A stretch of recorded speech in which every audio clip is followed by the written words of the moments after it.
Bom dia, boa tarde, boa noite.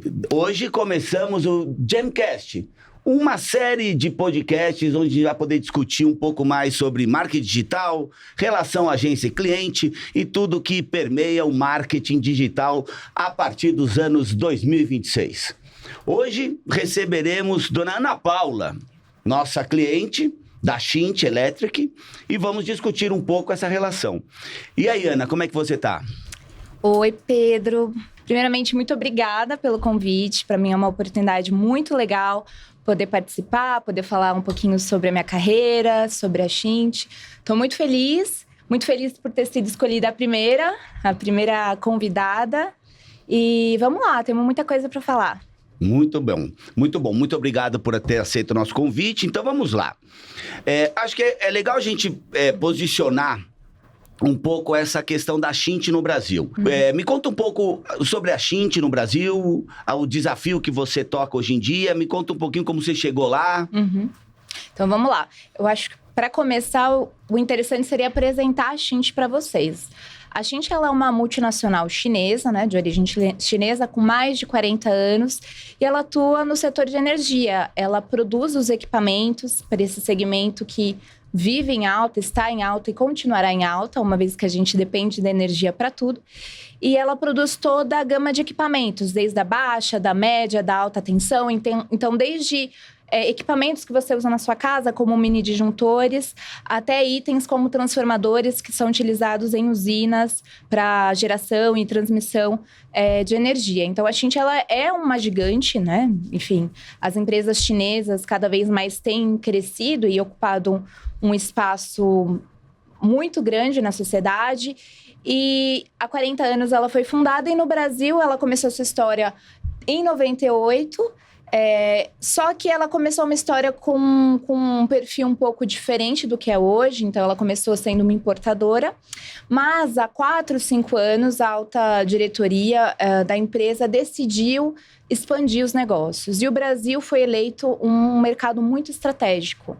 Então, aqui, a empresa investiu, continua investindo a própria marca, né? Então, hoje a gente não trabalha através de parceiros, a gente trabalha com a nossa marca, uma vez que a Schint é a fabricante genuína de todos os componentes. Então, tudo que a gente vende, a gente produz.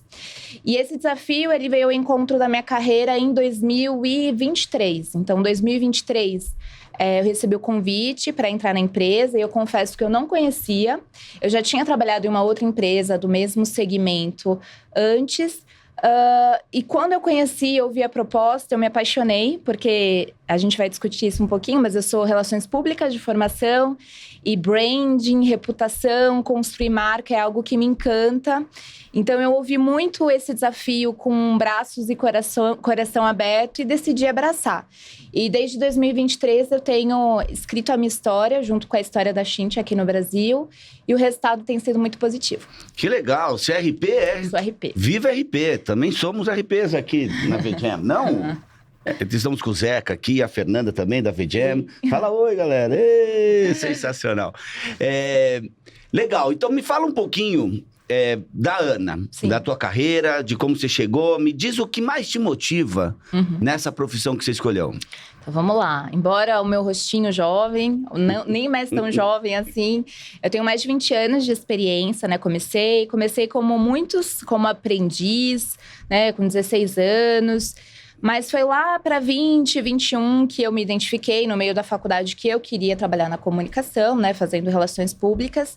E em 2010 eu estagiei, né? A minha primeira experiência numa multinacional do segmento automotivo. Então, que é a menina dos olhos. Até então, naquela época, para quem estudava relações públicas, você trabalhar em grandes segmentos que tem um grupo de setorista que cobre, principalmente falando de assessoria de imprensa, então você trabalhar com futebol, com automotivo, com governo, você tem ali toda uma base, né?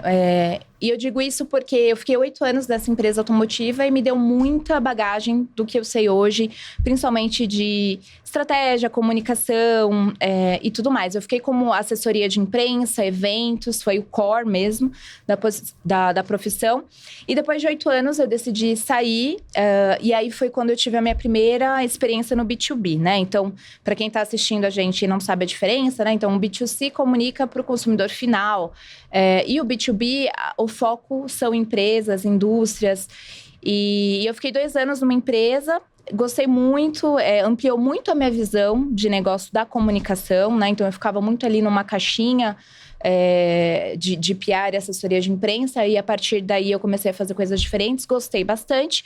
Porém, surgiu um desafio para eu migrar para uma empresa de tecnologia para voltar a fazer o B2C, eventos, influenciadores.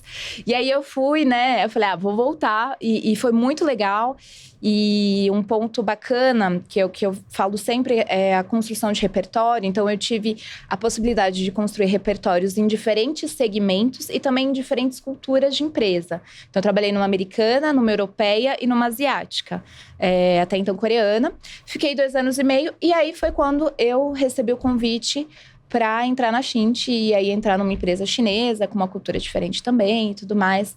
Então, bacana da minha carreira é que eu tenho essa experiência nesses 2 tipos de mercado, né? Com dinâmicas diferentes. E eu confesso que, assim, no meu momento atual, eu prefiro o B2B. O B2B, ele me desafia muito mais. E aí, a sua pergunta foi o que me move, né? O que eu gosto. Eu gosto muito de aprender. Eu tenho a curiosidade, assim, como um motor, né? E trabalhar no B2B é muito legal, porque a gente se desafia a entender, né? Porque você senta com um engenheiro, com um público mais técnico, e como é que eu vou traduzir, eu trabalhar essa mensagem a ponto de que todo o escopo entenda? Porque muitas vezes a pessoa pode pensar, você vai falar só a parte técnica. Não, porque a jornada de compra de um cliente de B2B, ela não é só técnica, né? Então, diferente de uma venda mais emocional, de um varejo, de um carro, de uma TV, a venda de um item como um disjuntor, um motor que é mais técnico, passa por toda uma cadeia de convencimento. Então, você tem o investidor, você tem o comprador e você tem, de fato, a parte técnica que recomenda. Então, ter esse desafio, né, de saber comunicar, identificar o público, a mensagem, isso para mim é muito legal e hoje me move muito. Então, essa curiosidade, esse aprendizado, é um dos fatores hoje que me motiva a querer trabalhar e fazer o melhor na minha carreira.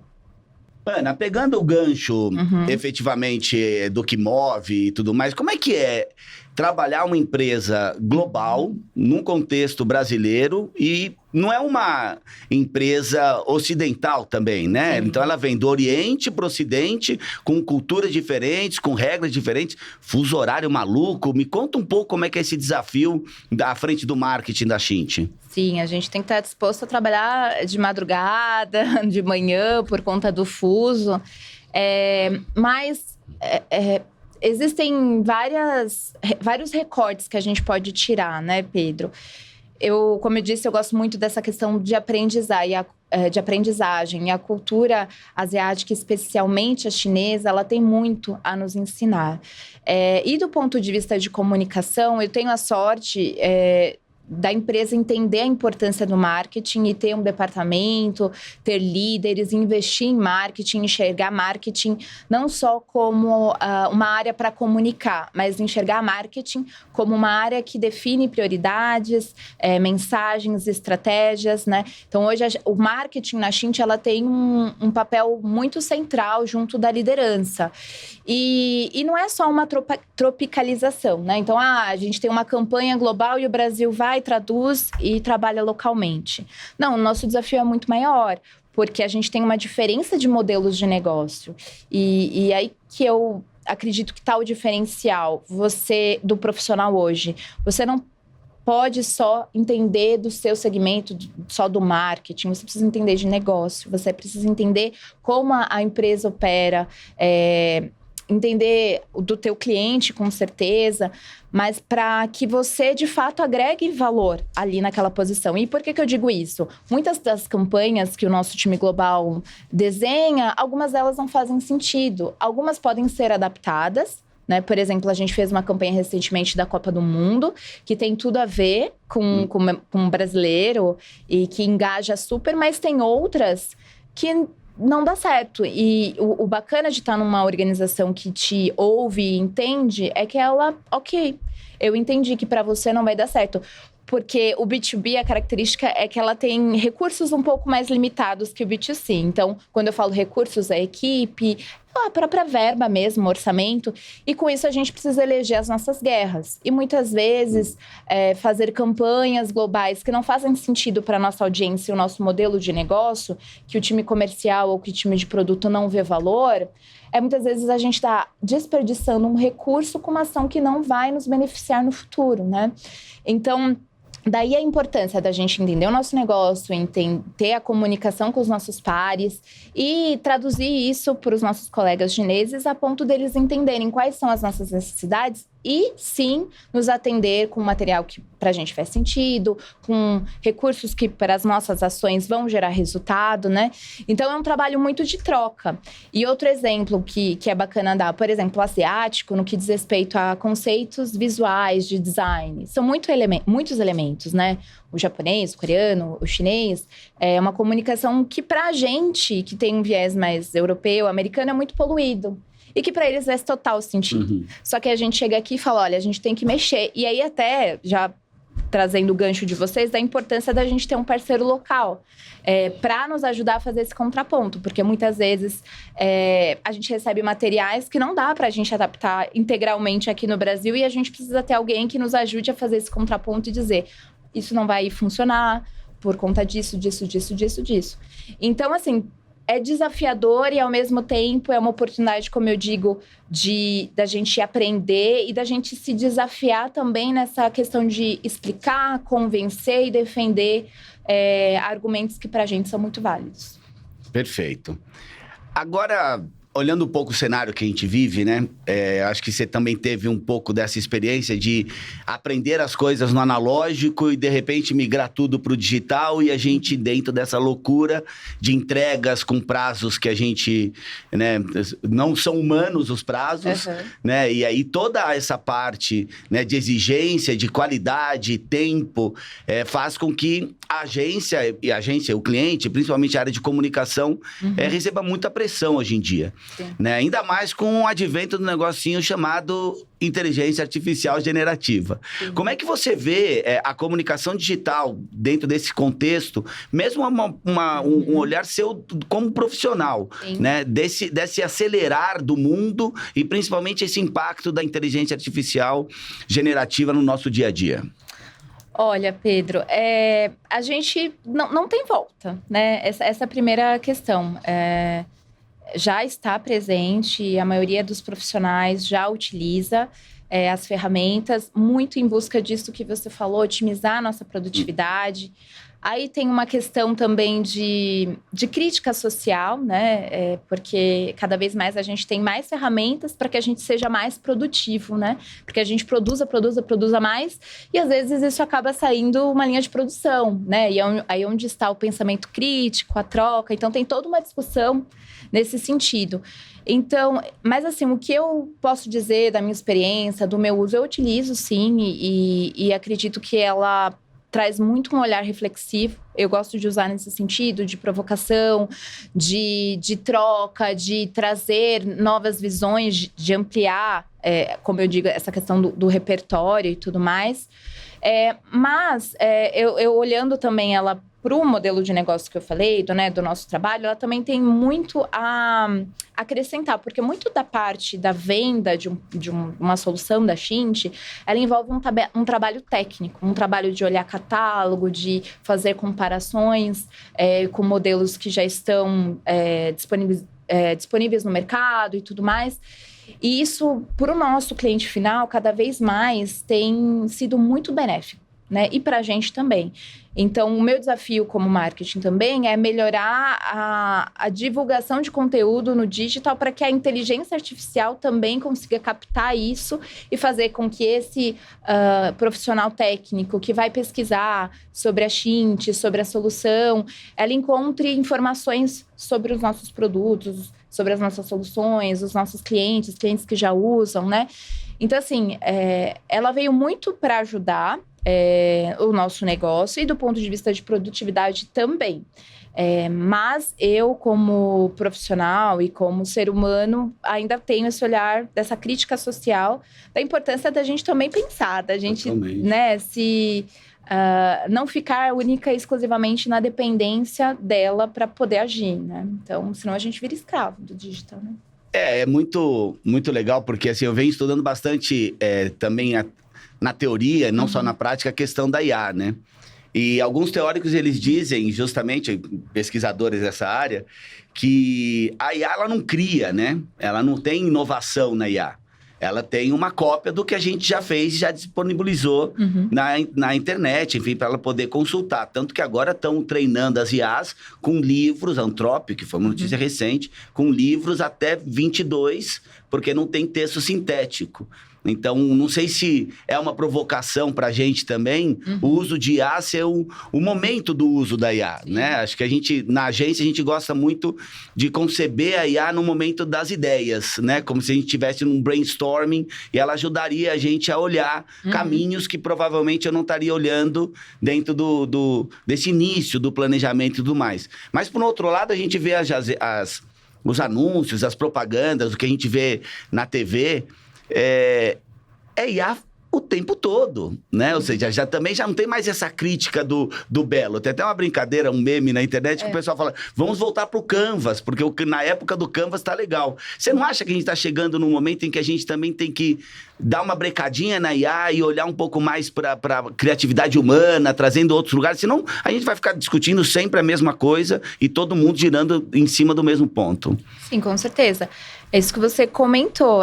Não tem como deixar de usar, mas como usar, né? Então, e há tanto tempo, né, a gente tem ouvido, principalmente União Europeia, Estados Unidos, esses países, né, de primeiro mundo, já tentando se organizar para criar legislação, regulamentação, e não vai para frente. E enquanto eles ainda estão nesse debate, o grupo, né, dessas empresas de Anthropic e todo o resto já estão evoluindo e lançando cloud, beta. Então, assim, você vê cada vez mais que a velocidade no desenvolvimento, ela não consegue nem alcançar, né, quem está querendo colocar as regras na mesma página, porque o crescimento é muito exponencial e é muito rápido.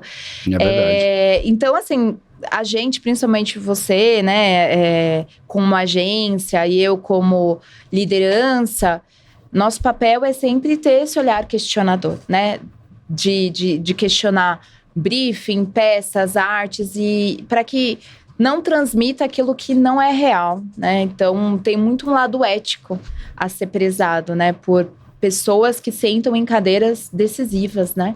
Então, seja a gente na eleição, seja as empresas ao selecionar um executivo, essa parte ética cada vez mais, né? Precisa ser avaliada para que não tenhamos um resultado aí que, enfim, não seja positivo. Vamos ver onde essa estrada vai dar. Aninha, se você pudesse dar um conselho para aquela Aninha em começo de carreira, qual seria esse conselho? Olha, eu diria para ela confiar mais no instinto, né? Entender que a gente nunca vai estar pronto para nada na vida, seja por uma posição, seja... Para mim, agora recentemente, na maternidade, não existe esse perfeccionismo que eu acho que persegue a mulher, né? A mulher na nossa sociedade. A gente quer sempre fazer o perfeito e sempre estar preparada. Por exemplo, vou participar do podcast, eu tenho que estar preparada, tenho que ler, tenho que isso, aquilo, outro. A gente não tem que nada, na verdade. A gente precisa confiar no processo e confiar na gente. Então, eu falaria muito dessa questão da confiança. E também algo que é muito importante, que é uma dica que eu dou para todo mundo, é o autoconhecimento. É você conhecer, estudar, né? Entender, ir um pouquinho ali para psicanálise, entender suas crenças e tudo mais, para ver se você não está projetando algo em alguém ou algo do tipo, para que até na nossa carreira a gente possa tomar melhores decisões. E também fazer leituras de ambientes para ver se aqueles ambientes nos fazem bem, se eles potencializam as nossas habilidades ou minam a nossa criatividade. Então, naquela época eu acho que eu não tinha isso, eu só aprendi a duras penas, né? Então, para quem está começando, a minha dica é essa: investir em conhecer, entender aquilo que você gosta, aquilo que você é bom, e quais são os lugares que fazem com que isso floresça, né? Para que todo mundo saia ganhando, né? Total, a Ana do passado ia ficar feliz. Ia. Beleza, chegamos ao final do bloco 1. E o bloco 2, ele vai trabalhar, pelo menos a gente vai discutir, né? Ou vamos trocar ideias sobre o desafio de comunicar uma multinacional chinesa no Brasil. Trago o contexto. A China se tornou uma potência tecnológica global, mas muitas empresas chinesas ainda enfrentam o desafio de awareness quando chegam ao mercado brasileiro. Você até comentou isso um pouquinho antes. E quando você chegou na Xinte, qual que era a principal percepção que o mercado brasileiro tinha da marca? Sim, é uma percepção que eu vou dizer que não foi totalmente sanada, né? Porque o Brasil é um país muito grande, né? Dimensões continentais. E a construção da marca leva-se um tempo, né? Então, como eu comentei com você, por termos iniciado um processo de importação no passado, quando a gente de fato começou a trabalhar a marca mesmo, muitos pensaram de que a gente seria uma aventureira. Porque de fato muitas empresas já vieram para o Brasil chinesas e não deram certo, vieram num momento diferente e foram embora. Então a percepção do mercado quando eu entrei era essa: é mais uma empresa chinesa, é mais uma importadora e daqui a pouco vai embora. E não, né? A gente cada vez mais tem provado para o mercado que a gente veio para ficar. E não é só, para desenvolver a confiança do mercado, não é só falar. Então, a gente, de fato, tem feito ações como a inauguração de uma fábrica. Então, de fato, a gente se comprometeu, investiu no Brasil, gerou emprego. A gente tem uma fábrica em Manaus, o nosso escritório. Então, quando eu entrei na Xinte, eram 15 pessoas. Hoje, nosso escritório ele já tem mais de 60 pessoas. Que legal. E se considerar todas as unidades, né, Manaus e tudo mais, esse número já passa de 100. E a tendência é só aumentar. E quando a gente começou o negócio, era muito na baixa tensão. Hoje, a gente já atua na alta tensão, atendendo grandes concessionárias do Brasil, fornecendo soluções, desde CEMIG, Axia, né, e com a nossa fábrica de medidores também. E para desmistificar essa percepção, a gente cada vez mais tem comunicado isso, né? Então, a gente tem um centro de distribuição no Brasil também. Então, nós não ficamos na dependência exclusivamente da importação, né? Então, a gente traz produto, nacionaliza e revende.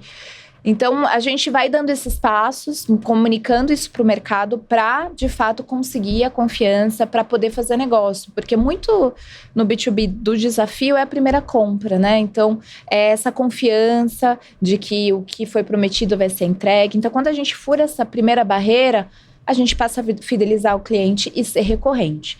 Então, esse foi o principal desafio. Essa percepção já mudou dos clientes que a gente quer atender. Como eu disse, nós temos um país continental, então tem muitos perfis de clientes. Então, um dos principais a gente conseguiu, graças a Deus, e há muito trabalho, mudar isso. E a tendência é que daqui para frente, cada vez mais, a gente mostre as ações que a gente tem feito no mercado brasileiro para atender, né, a nossa estrutura local, o nosso time, as nossas unidades fabril, para que cada vez mais a gente gere negócios no país. Legal. Agora, falando um pouco de tropicalização, né? Você acha que essa fase de tropicalização da Xinte no Brasil, né? Esses valores chineses frente a essa nossa cultura, você acha que a gente está em que fase dessa tropicalização? Eu acho que é muito mais do que tropicalização. É realmente uma construção da marca. É o mercado enxergar o quão grande a Xinte é. Então, para você ter ideia, hoje a gente fatura mais de 20 bilhões de dólares anual, né? A quantidade de fábricas que a gente tem, a produção. Então, não é uma marca que se moldou para o Brasil, é uma gigante que chegou no Brasil para ajudar as empresas brasileiras a crescerem. Então, não há necessidade dela se moldar, a necessidade é dela se tornar conhecida. Do mercado enxergar toda essa capacidade, esse potencial que ela tem de gerar negócios. E o nosso desafio é grande, porque se você olhar hoje a competição, né, os nossos principais players são empresas centenárias, empresas que já trabalham no mercado, já atuam no mercado brasileiro há mais de décadas. Tirando a nossa empresa aí brasileira do sul de Santa Catarina, que essa é um fenômeno de crescimento também, mas hoje é enorme. Então, assim, de capacidade de produção, de tecnologia, de inovação, a Cinti, ela não deixa a desejar a nenhuma dessas empresas. Ops! Ela tá no mesmo nível de competitividade. A questão é que o Brasil, ele tem as suas especificidades. Não é só, é o que eu falo, não é só ter o produto. Não é só ter o produto. Você fazer negócio no Brasil, seja um empreendedor, seja uma empresa que está investindo, é muito desafiador. Porque temos questões fiscais, questões burocráticas. Então, tem todos esses desafios que fazem com que a empresa escolha determinadas batalhas a seguir, né? Então, a gente hoje tem clareza de quais as batalhas a gente... Quando eu digo batalhas, né? Quais os segmentos, produtos, consumidores a gente quer para poder, lá na frente, poder rampar, poder crescer. Porque a gente já entendeu que não dá para ter tudo, né? Muito por conta dessa competitividade, muito por conta das barreiras de ter negócios no Brasil. Então, a gente, diante disso, fez uma leitura de cenário onde a gente pode crescer e mostrar, de fato, quem é a Cinti para crescer localmente. Eu vejo esse fenômeno de uma forma bastante interessante pela perspectiva da VGEM. A gente hoje conta na nossa carteira, né, com 4 clientes multinacionais. Né, e a gente percebe essa diferença, né, quando a gente trabalha com um cliente francês, um cliente americano, um cliente chinês, e a gente percebe que existe muita troca, né? A gente recebe muita coisa pronta, né? Ou seja, gostariam que a gente trabalhasse dessa maneira, mas a gente devolve também o nosso olhar. Dentro dessa pergunta, né, ou dentro desse cenário, existe espaço para o Brasil influenciar, por exemplo, as estratégias de comunicação da Cinti na China? Com certeza. E isso é muito, muito legal, porque nesses 3 anos eu pude construir essa relação com a minha liderança chinesa, né, com o marketing da China, muito com base em exemplos, né, de campanhas, de depoimento de clientes, vídeos, conteúdos, materiais que a gente construiu junto e que virou best practice, né? O que a gente fala de modelos lá fora. E o legal é dessa troca. Então, é o Brasil mandando exemplos da Europa, África. A gente tem crescido muito na Europa e na África, que são 2 regiões bastante estratégicas. E o diferencial de você estar numa empresa que olha para isso, que atende às nossas necessidades, entende da importância, porque acho que algo interessante de falar, quando eu entrei na Cinti, não tinha nada, né? Não tinha marca, como eu falei, tinha 15 pessoas, e um dos principais pedidos que eu fiz foi ter uma agência, né? Porque eu precisava desse suporte. E à medida que a gente começou essa parceria lá em 2023 e não soltou a mão até agora e não vamos soltar, eles entenderam e nunca questionaram, porque eu fui mostrando o trabalho que a gente construiu junto e o impacto que isso teve no negócio, né?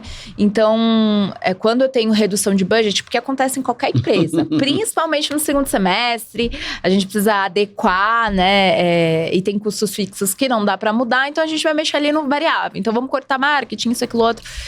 nunca foi para vou tirar esse recurso de tirar uma agência ou de limitar, porque eles veem, eles entendem a importância de ter esse braço, que na verdade não é um, são vários, né? Então. Eu tenho uma equipe reduzida hoje no marketing, são 3 pessoas, e com a agência eu tenho muito mais, porque eu tenho uma pessoa específica de criação, eu tenho alguém que está ali no digital fazendo social listening, eu tenho muitas visões diferentes que agregam, né, pra gente. Então, isso é muito importante. E o fato da empresa reconhecer isso e nos confiar, pra mim, é algo muito louvável, né, hoje em dia. Que legal. Chegamos, então, ao final do bloco 2. E com um gancho maravilhoso para o bloco 3, que é a relação entre cliente e agência, né, para a construção dessa marca. Sim. Né? Nesse contexto, quando você falou um pouco sobre essa questão da contratação e o aceite, né, do global em se trabalhar com uma agência. Agora, dentro dessa perspectiva, o que você acha ou espera que uma agência entregue para você? Sim.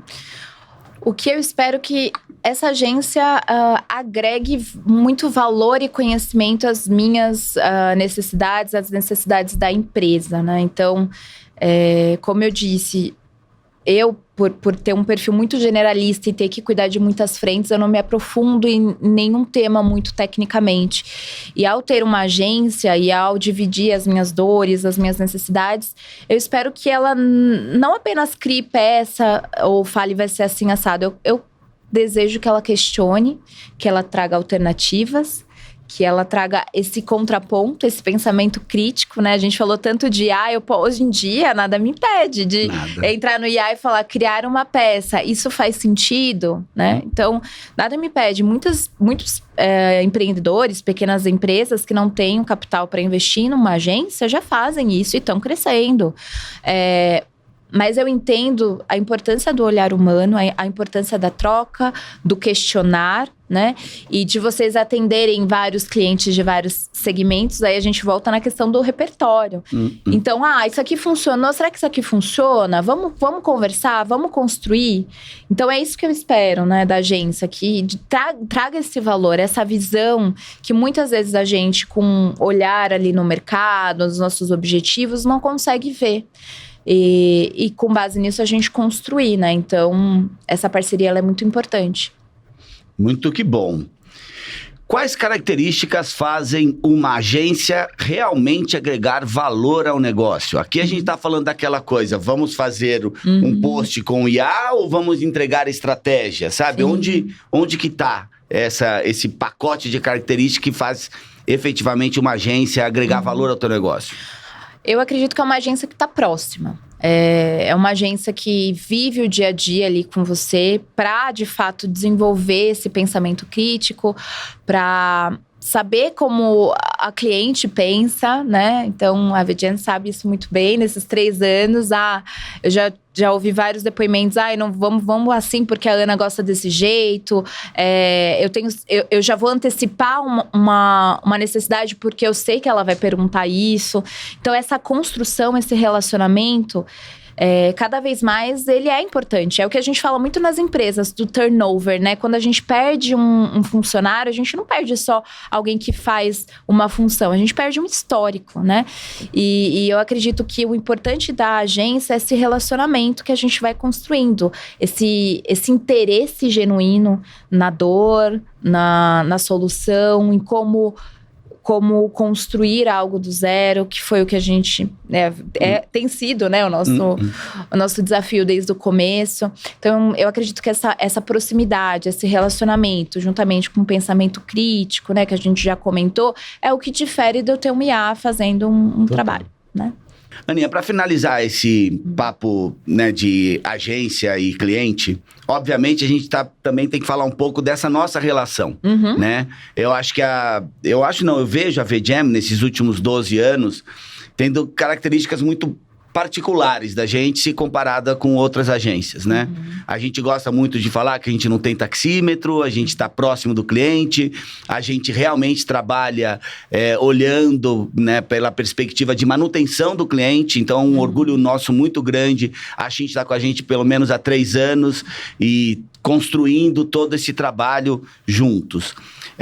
De uma certa maneira, isso faz com que também a gente seja colocado muito dentro do negócio mesmo, sabe? A gente realmente acaba entendendo bastante do cliente e acaba entrando no dia a dia, né? Uma coisa que a gente gosta muito de, sei lá, de falar sobre diferenças na relação é a presença, né? Ou seja, se você mandar uma mensagem pra gente no sábado, provavelmente a gente não vai resolver no sábado, mas vai te responder no sábado, né? Como é que você vê essa proximidade da agência, da VGM com vocês? Como que você coloca isso no final das contas, aquela última linha do balanço, sabe? No fim do dia. Não, com certeza. É uma construção.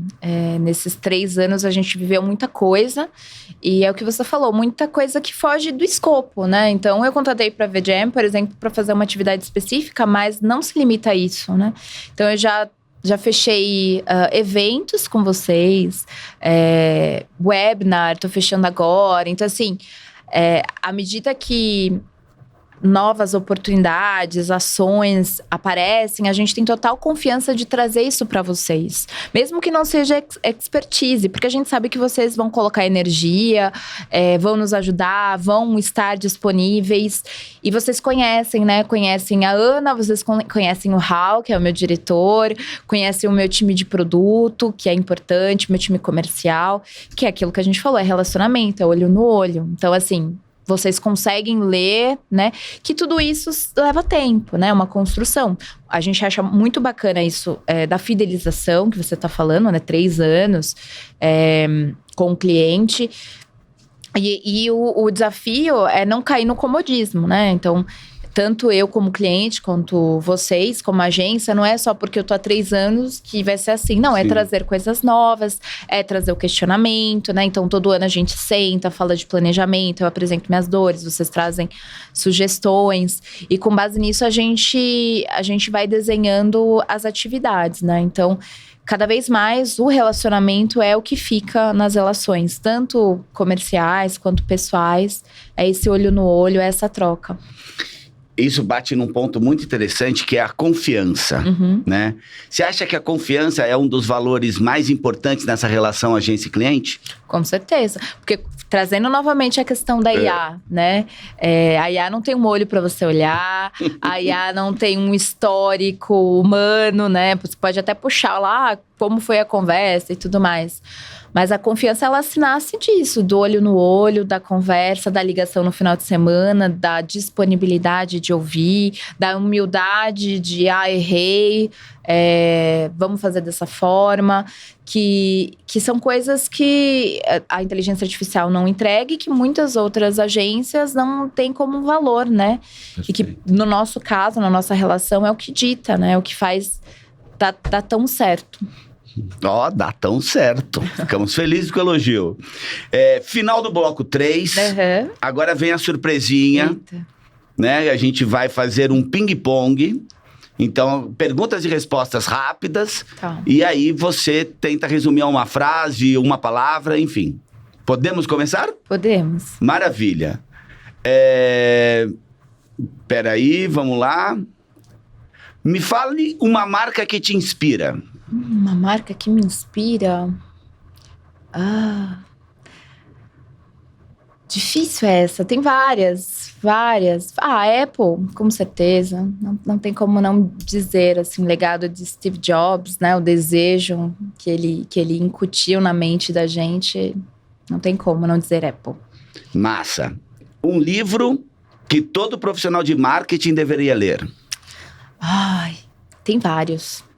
Mas eu gosto muito, porque não é só marketing, acho que vai muito a questão do autoconhecimento que a gente falou muito, que é o Hábito de Devagar, que é uma bíblia, quase 1000 páginas, mas ele fala muito da questão da história que a gente conta para nós mesmos, né? Dos 2 modelos de pensar, do modelo rápido, do modelo devagar, e da importância da gente sempre se questionar. questionar o que a gente está pensando, o que a gente está sentindo.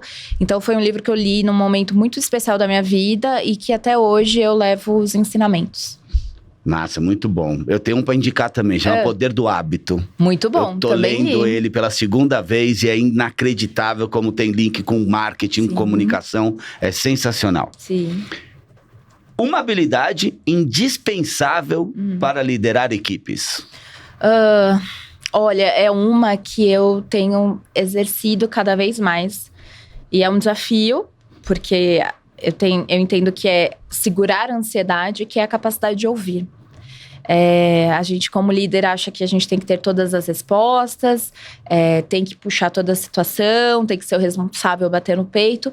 E muitas vezes a gente precisa ouvir, entender, se colocar no lugar do outro, ter empatia. Então, é algo que, para mim, tem sido um desafio e eu tenho levado a sério. Sensacional. Me lembrou da minha avó. Minha avó falava para mim muito que a gente tem 2 ouvidos e uma boca. Aí. Ouvir é a chave. Uma palavra que defina a VJam. A VJam? Seria parceria, né? Parceiro, parceria, essa palavra. Massa. A Cinti é... A Cinti é... tu procurar um adjetivo, ela é sensacional, vamos dizer assim. Ela é tudo, ela é Mara. Tudo. Ela é, cadê o coraçãozinho, Sensacional. Estamos chegando ao final. E para fechar, eu tenho a última pergunta para ti. Qual mensagem você gostaria de deixar para profissionais de comunicação, parceiros e clientes que acompanham a evolução da Cinti no Brasil? A mensagem é... Nossa, essa agora é profunda, hein? É para criar uma reflexão. Assim, são várias mensagens, né? Mas o que a Cinti quer no mercado, cada vez mais, é potencializar os nossos parceiros, os nossos clientes a crescer. Ela quer ser um parceiro de negócios a longo prazo, né? Para isso, ela está muito disposta a ouvir, a receber. Então, um exemplo disso é que daqui a menos de um mês, a gente está levando uma comitiva de clientes para a China. Que legal. Para conhecer as nossas fábricas, né? São CEOs, diretores. A Fernanda vai também, né? A Fê vai fazer a captura, vídeo, de toda a trajetória. Mas assim, esse é só um exemplo, né, de que a gente quer mostrar, porque a gente sabe da resistência do novo, né, para tudo na vida, né? Então, vou trocar de carro, eu vou isso, aquilo outro, eu não conheço essa marca. Então, dê uma chance pra Cinti, né? Ouça o que a empresa tem a dizer. Que todos tendem a ganhar, né? Então, a Cinti, ela chega para dar esse frescor ao mercado, né? Um mercado aí já consolidado, com empresas centenárias, que por conta disso, muitas vezes não dão atendimento, porque já tem um terreno garantido, ou porque os preços já estão consolidados. Então, a Cinti, ela pode trazer essa competitividade para o negócio. Ela pode ser essa parceira que vai potencializar o seu negócio. Porque o objetivo dela é que o nosso cliente cresça. Porque se o nosso cliente crescer, ele vai continuar comprando da gente, né? Então, a gente quer, como a gente falou da parceria, da agência, a gente quer cada vez mais ter clientes, parceiros, para que tanto eles quanto nós possamos crescer no Brasil. É isso. E aí, curtiu? Curti. Massa. Muito bom. Me chame para os próximos. Vamos sim. Agora para você, esse é o primeiro episódio do Jamcast. Vamos ter vários episódios daqui para frente, discutindo a relação cliente-agência, as dificuldades e os desafios do marketing digital atual. Então é isso. Agradeço demais, Aninha, a sua participação. Agradeço aí quem está do outro lado. Acompanhe a VJam. Tamo junto.